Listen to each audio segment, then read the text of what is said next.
So we got Rite Aid, which means pharmacy. And their slogan is with us is personal. And I take that personal. Wow. But the word right is not R-I-G-H-T.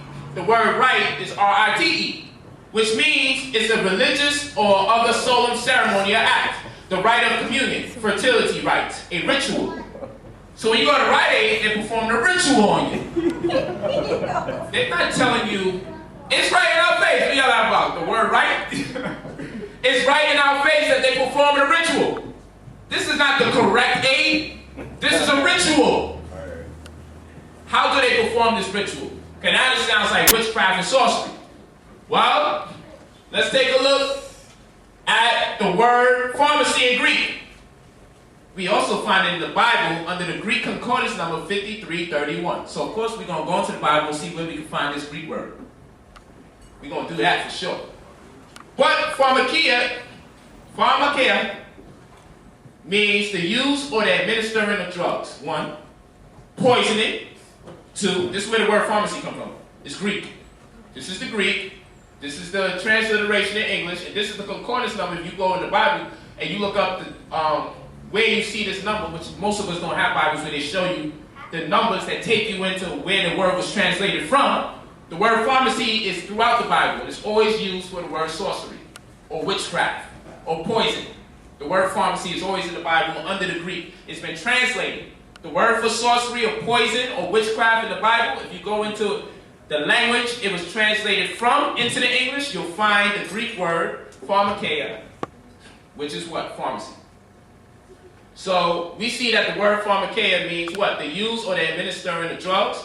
It also means poisoning. It also means sorcery, magical arts, often found in connection with idolatry and fostered by it.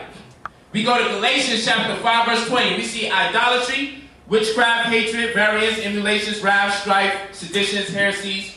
This is just an excerpt from Galatians 5:20. But they use the word witchcraft. But look at the concordance number. 5331. Pharmacy. Pharmakeia. This is where the word pharmacy comes from in English. From the Greek. Pharmakeia. So we found, what's pharmacy? I went to the etymological dictionary online. Something that if you got a computer, we all can go on. So we go online to the etymological dictionary online. What does pharmacy mean? See, late 14th century in medicine, from Old French, pharmacy, from Middle Latin, pharmacia, from Greek, pharmakeia, use of drugs or medicines, from pharmakeus, preparer of drugs, from pharmakeon, drug, poison, filter, charm, spell, enchantment. Meaning, use or administration of drugs. Is attested from the 1400s. That a place where drugs are prepared and dispensed is first recorded, 1833. So we go here in the book of Revelation, chapter 9, verse 21. And it says, repented they of their murders, nor of their sorceries, nor of their fornication, nor of their thefts. All of this is negativity. But the word we want to focus on is sorceries. Greek concordance number 5331, which gives you pharmakeia, which the concordance number is 5331, which brings us to the use of administering the drugs of poisoning, sorcery, magical arts. Brings us down here the drug, poison, filter, charm, spell, enchantment. So we go to Rite Aid, and again, I'm just going to ask a question. If this means ritual, what's the ritual? You can't have a ritual without what?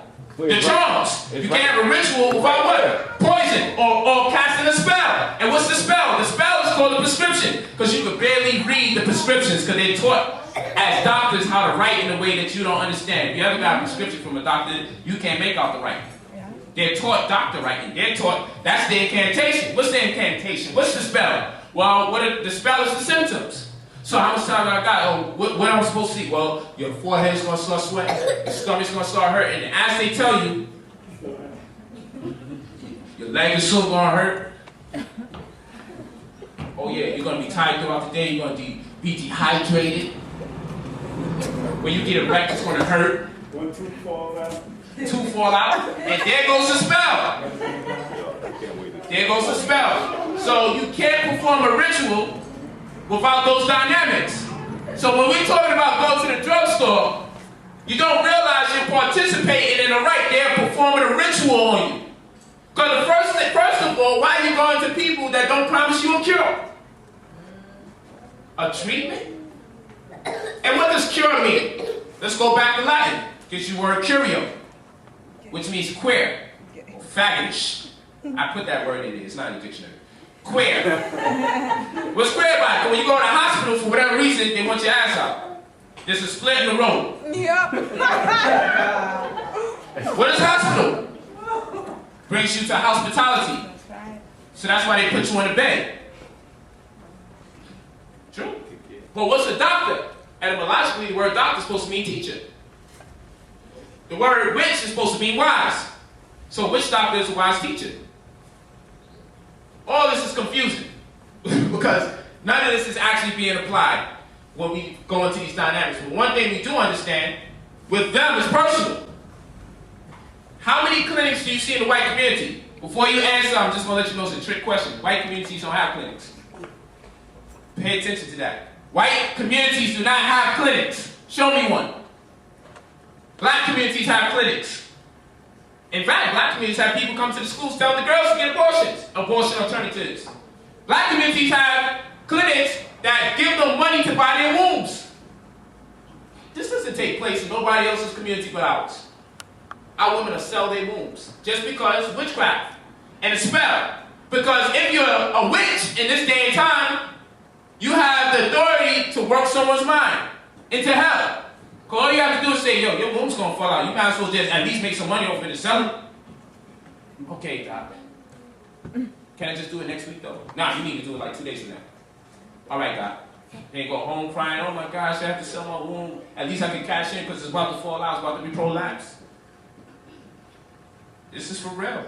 All they got to do is tell someone in your family they're gone. You can't convince them. I've been cured of diabetes in front of my family's eyes. The niggas got diabetes in my family.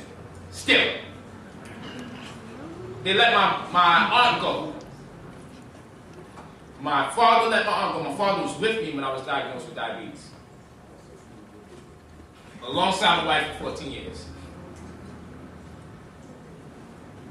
And he has cancer now. He ain't listening. He let his wife go with cancer. His aunt go. His sister, which is my aunt, go. No one even told me nothing. I found out when she died, that she died. Because they wanted me to come to the funeral. I said, y'all didn't call me to keep her alive, but y'all called me to watch her dead. I'm like, you're crazy. I don't go to funerals. Why you don't go to funerals? I think they're weird. Because my grandfather walked around with holes in his shoes his whole life. But when the nigga died, they bought him a 3-piece suit and a new pair of kicks. I said, something's wacky about that. You gonna dress him up nice now that he's dead? He been walking around with a hole in his shoes since I met him. It costs more to bury your family and keep them alive. You don't think that's the biggest arguments in the black community when someone dies? Yeah. Cats be like, yo, I hope you die sometime 2012. Right now, we can't afford your death. We gonna have to get the 3-piece suit, get the rollie, get you a nice pair of shoes. This is nuts. It's nuts. You dress people up to bury them, but then you don't give them even a t-shirt when they're alive.